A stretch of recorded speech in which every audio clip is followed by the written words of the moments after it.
special. A Biafran advocating for Biafra freedom, hoping to help through my little contribution to make the world a better place. As you know, I'm special as a Biafran agitator. I do talk about Biafra, Nigeria, Africa in general. Anything that will uplift my continent, Africa, to its rightful position. Today, I want to deliberate on the war that the British has come in collaboration with the Nigerian government that they installed to kill my Biafran people. Sometime last week, they brought out a code. The British military came to Nigeria. As we know, Nigeria is never an independent nation, just like all African nations.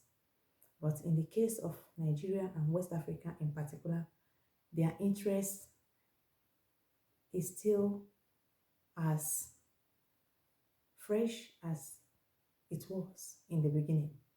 So none of them has ever left.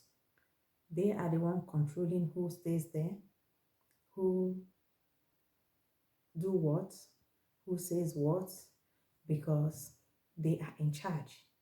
Even if we pretend to be independent countries, it is not true. They mapped us out, they made us the way they want, they mix us up the way they want, they tell us our story the way they want, they brainwash us the way they want, and we consumed all this. But this is not what I want to talk today. I came today with a very heavy heart because my people in Biafra land are dying courtesy of the British military presently as I'm talking to you. Sometime last week, they brought out a code. They named it 3567. They said it's Operation 3567. And I have been thinking and deliberating on what their evil code will mean, because we know that they speak true codes. I knew very well that 67 was when Nigeria brought war to my people, my Biafran people, a war that my father fought as a very young adult. And here we are in 2021, British came again to talk about Operation 3567 again. So since I had that news, I have been deliberating, asking my spirit, what will this be? And with the activities that is going on right now in Biafra land, the massacre that is going on right now in Biafra land has really brought me to the interpretation of that code 3567. In my own very analysis, I analyzed it that British has concluded to destroy the Biafran people by the 3rd of May in response to what they did not finish in 1967. Yes, because there is no other interpretation with the present situation right now in Biafra, most of the Biafra states. People are being killed. A place of civilians are being flown by military jets, bombing from up the villages.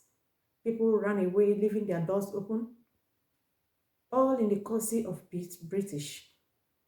As I'm talking to you today, they have brought in their warship in the waters of the Biafran people. And I ask, who are the British coming to kill? The people they did not finish their job in 1967.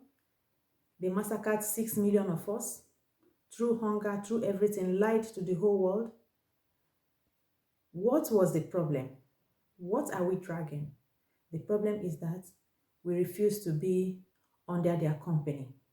And the resources that made them to mix us up are in Biafra land. And they have refused to remove their hands from Biafra land. But do not forget that British has no problem with European Union. They are cousins. They are the same people from the same heritage. But they forcefully removed themselves from European Union, and nobody warred against them. And they did everything as they wish, and they left the European Union. So in the 21st century, people like the British government will be behaving the way they are behaving. Of course, we know that humanities have been watered down, that the truth has become the lie and the lie has become the truth. But my own heavy heart, this very particular moment, is this. Where are the government and the people of Africa? Where is President Paul Kagame of Rwanda? He is the president of um, United African Union. Where is he? Does it mean that all what we are saying is still a word of sentences? How can he be the president of United African Union? Doesn't he know that there is war already in Nigeria? Can Africa handle the full-fledged war when it erupts in Nigeria? And why should they, the African presidents and the AU in particular, allow war to happen in Nigeria in the interest of the British? Haven't they known or seen what has been going on in Nigeria? Haven't they known that the person they recognized or they gave a respect of 1 minute in 2017, that his name has been ringing as the president of Nigeria? What have they done to all this? Haven't they seen the footages of criminal killings of the innocent women and children and youths of Nigeria, of Nigeria, the Christians? What have they done? Even to issue a statement, none of them have done it. Does it mean that the people that are their eyes on their medias to inform to them what is going on in Africa are not doing their job very well? Or that they are also afraid of the masters that they owe their respect to? This will be a crime of the greatest crime against humanity if the AU will open their eyes to watch the Biafran people again, the Nigerians, indigenous Nigerians, to be massacred in 21st century.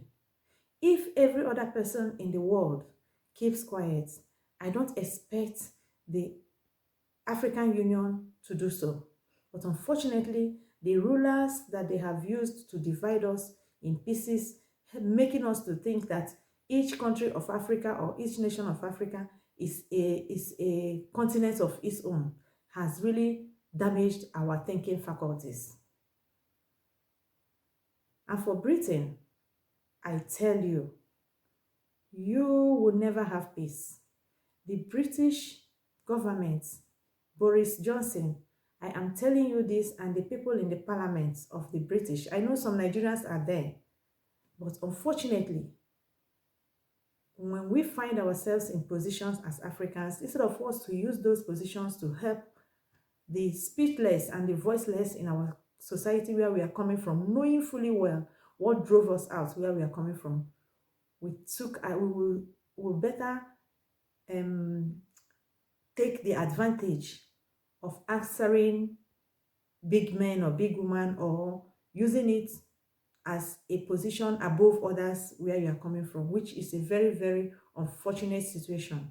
Because I cannot understand how in the British Parliament we have Nigerians that knew very well what made them to be in the cold in Britain, and they cannot speak out, at least for the truth on what is going on in their country. Yet they are in a country where they say they have human rights, and they refuse to speak up for those that are at home that will be massacred and killed when they do so. So of what essence is that position that they are in Britain?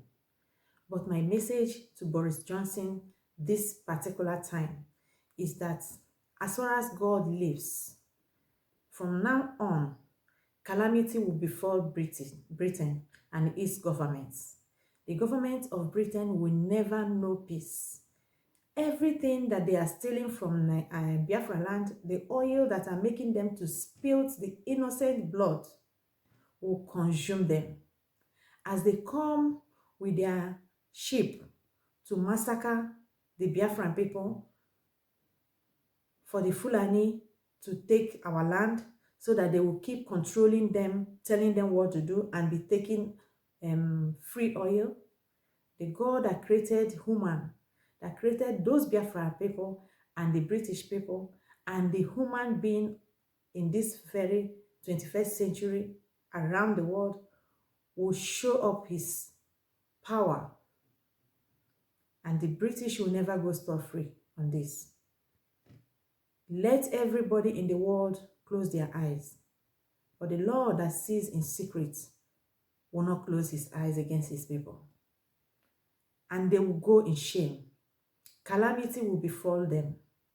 The wall of Jericho fell just by going around it.